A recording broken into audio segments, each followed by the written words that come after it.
여러분 안녕하세요. 오늘은 6시 28분이네요. 요 몇 년간 다이어트 아닌 다이어트를 해왔는데요.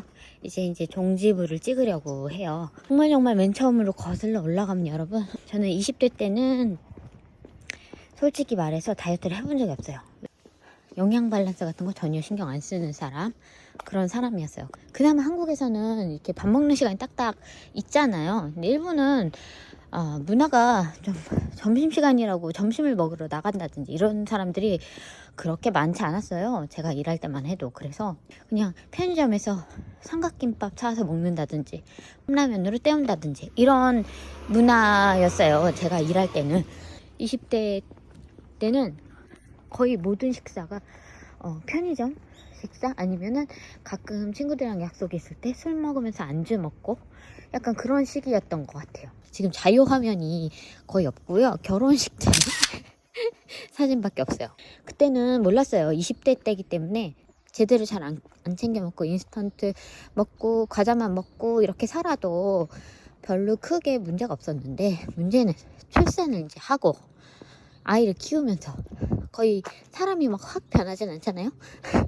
아이 밥도 차려줘야 되고 가정도 생겼으니까 밥을 해야 되는데, 제가 워낙 그런 걸 별로 안 좋아하는 스타일이었는데다가 이게 하면 좀 취미가 붙을 거라고 생각했는데 전혀 그렇지가 않더라고요. 그래서 매번 식사 준비하고 이러는 게 너무 괴로웠어요. 사실 몇 년간을.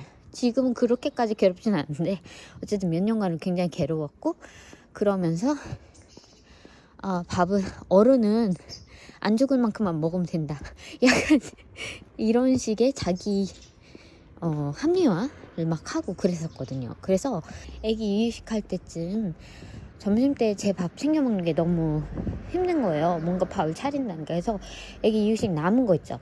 남은 걸로 연명을 했어요. 그랬더니 그 시기에 길었던 고민인 허벅지 살도 쭉쭉 빠지면서 35도 안 된 상태였거든요. 그런데 몸이 쇠약해지는 게 느껴지더라고요. 근데 그래도 그때까지는 버텼어요. 운동도 안 하고 식단도 안 하고 그런 식으로 해도 버텼어요. 결론적으로 보면 그게 안 먹고 다이어트 하는 격이 되는 거잖아요. 이게 이유가 어떻게 됐던 간에.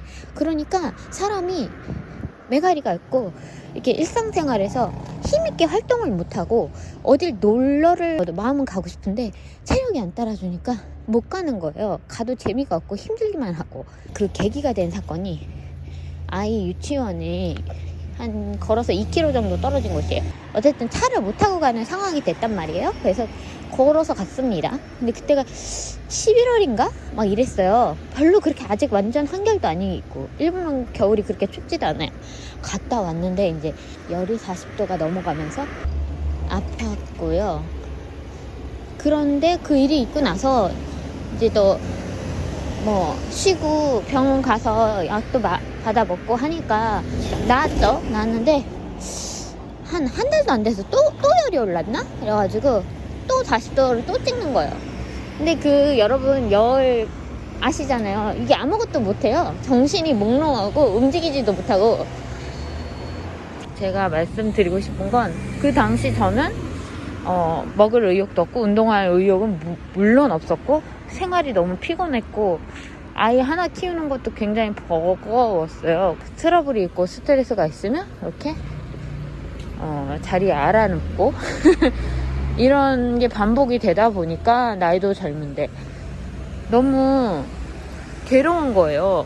그래서 제가 이제 제일 먼저 하기 시작한 게, 그러면은 내 체력에는 솔직히 운동하기도 너무 부담스러운 거예요. 운동 같은 거 못할 것 같은 거. 그래서 요가라도 다니자. 그래서 이제 처음에는 핫 요가를 다녔습니다. 그 당시 한창 일본에서 유행을 했었어요. 핫 요가라고. 그래서 스튜디오를 다니다가 하다 보니까 약간 근력이 붙는 듯한 느낌도 들고 체력도 좋아지는 약간 느낌이었을 것 같아요. 지금 생각하면 커다란 변화가 실제로 있었던 거라기보다는 그래서 어쨌든 좋은 방향으로 제가 생각을 바꾸게 돼서 쭉 하게 됐고, 그러다가 이걸 더 깊이 배우고 싶다, 누굴 가르칠 수 있으면 좋겠다 싶어서 티칭 트레이닝을 받게 됐어요. 1급 자격증 RYT 200짜리 갖고 있는 상태고요. 운동 입문은 요가였어요. 근데 요가를 하다 보니까 근력이 좀 생긴단 말이에요. 그리고 체력에 자신감이 붙었어요. 이게 제일 큰 포인트인 것 같아요. 체력에 자신감이 붙으니까 다른 운동에 관심이 생기는 거죠. 그래서 이거저거 다른 운동을 이렇게 알아보기 시작하고 이렇게 굉장히 사람이 활발하게 바뀌는 거죠.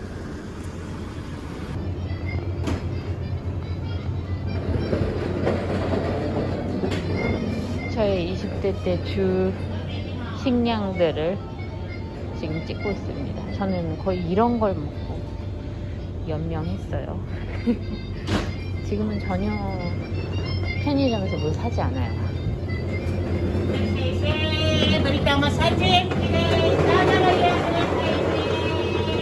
목 아프겠다. 저렇게 소리를 버럭버럭 불러야 돼. 일단 사라다를 하나 사고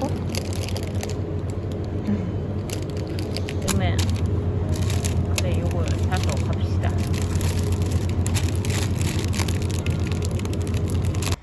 무사히 필요한 건 사고 지금 돌아가고 있습니다. 제가 그때 제일 먼저 한 게 요가를 시작하고 또 하나 시작한 게 일단 뭘 제대로 잘 먹어야 되는데 아무거나 먹었어요. 정말.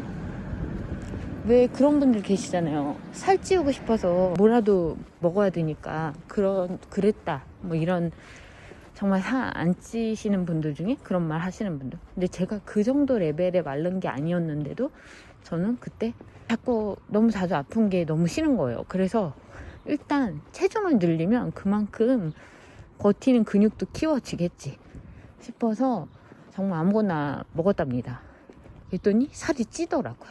근데 그때 먹은 게 좋지 않은 것들. 왜 빵들 있잖아요. 빵 뭐 그냥 내키는 대로 먹었어요. 원래 제가 좋아하는 건 탄수화물류. 그랬더니 몸무게는 늘었습니다. 근데 이제 안 예쁘게 는 거죠. 그래서 살이 그때 아마 55kg 정도까지 찌었을 거예요. 근데 확실히 예전보다는 좀 활력이 돌더라고요. 뭐라 그래, 체력이 있다고 해야 돼, 예전보다는. 그래서 이런 게 효과가 있긴 있는데 근데 몸의 실루엣이 안 예쁜 거예요. 뭔가 인스턴트 먹고 살찐 거랑 운동을 하면서 약간 식단 조절하면서 쉐입을 다진 거랑은 또 다른 선이 나오더라고요. 그래서 이것도 약간 방법이 잘못됐다.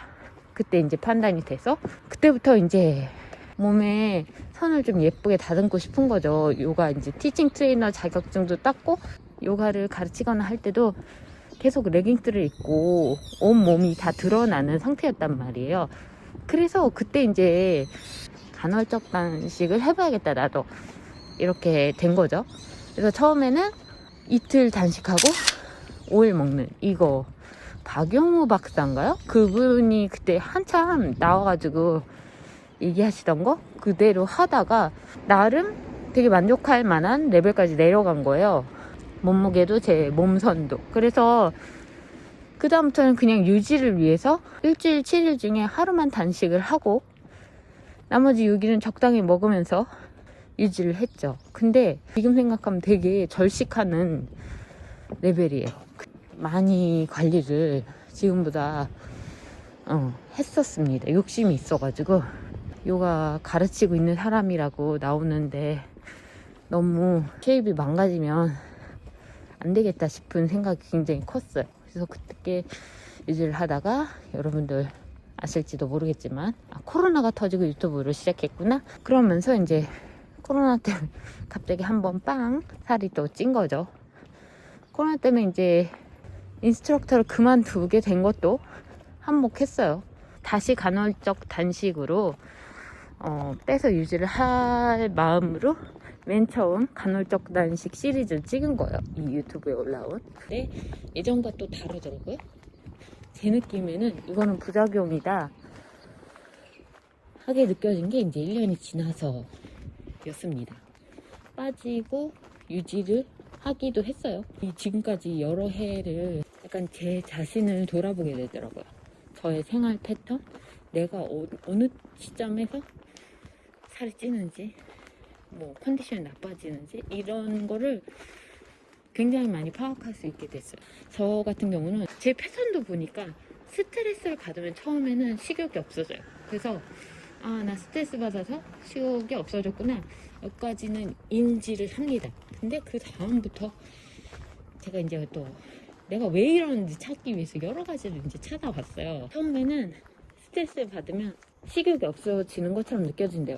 그러다가 코티졸 호르몬, 스트레스 호르몬이죠. 그 수치가 이제 점점 높아지면 이제 자극적인 음식이 당기게 된대요.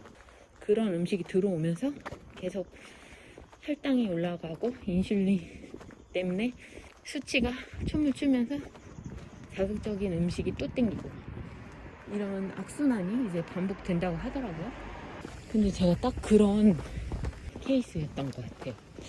어느 정도 나 자신을 알고 나니까 어느 정도 자신감도 생기고, 이렇게 하면 되겠구나, 난 이런 가이드라인은 저 자신에 대한 가이드라인이죠. 어느 정도 잡힌 것 같아요.